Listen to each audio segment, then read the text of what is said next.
So this is a phase 1, first-in-human clinical trial evaluating the drug called IO-108, which is a fully human IgG4 antibody that targets the protein called LIL-RB2.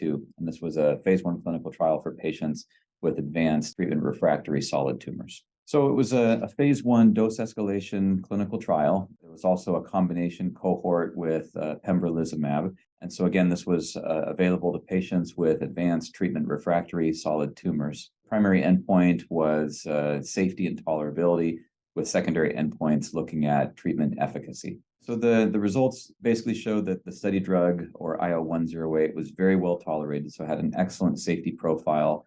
There were no dose-limiting toxicities. A maximum tolerated dose was not found, despite escalating all the way through the pre-planned dose of 1,800 milligrams every 3 weeks. So the proposed recommended phase 2 dose is 1,200 milligrams every 3 weeks. And other than the excellent safety and tolerability profile, it's very exciting to see that the drug showed some very encouraging signs of clinical efficacy. We had one patient with Merkel cell carcinoma who had previously been treated with anti-PD-1 and anti-CTLA-4 therapies and had refractory advancing disease. And that patient developed a complete response on treatment with IO-108 as a monotherapy.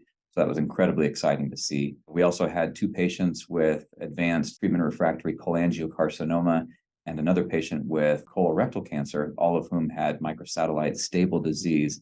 And those 3 patients had partial responses. So very encouraging to see how this drug is showing such impressive clinical activity in patients previously treated with standard therapies.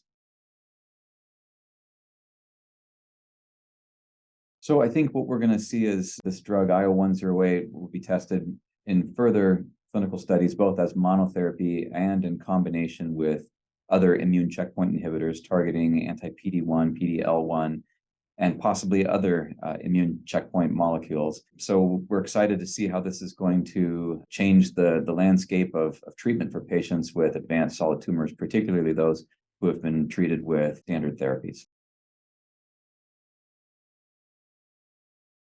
The trial has multiple expansion cohorts that are ongoing right now with the drug as monotherapy as well as in combination with other anti-PD-1 immune checkpoint molecules.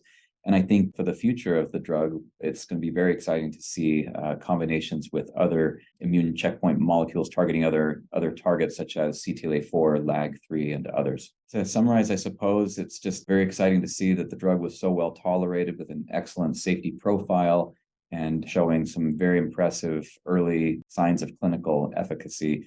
So very excited to see this become a new therapy that we can offer to our patients in the clinic.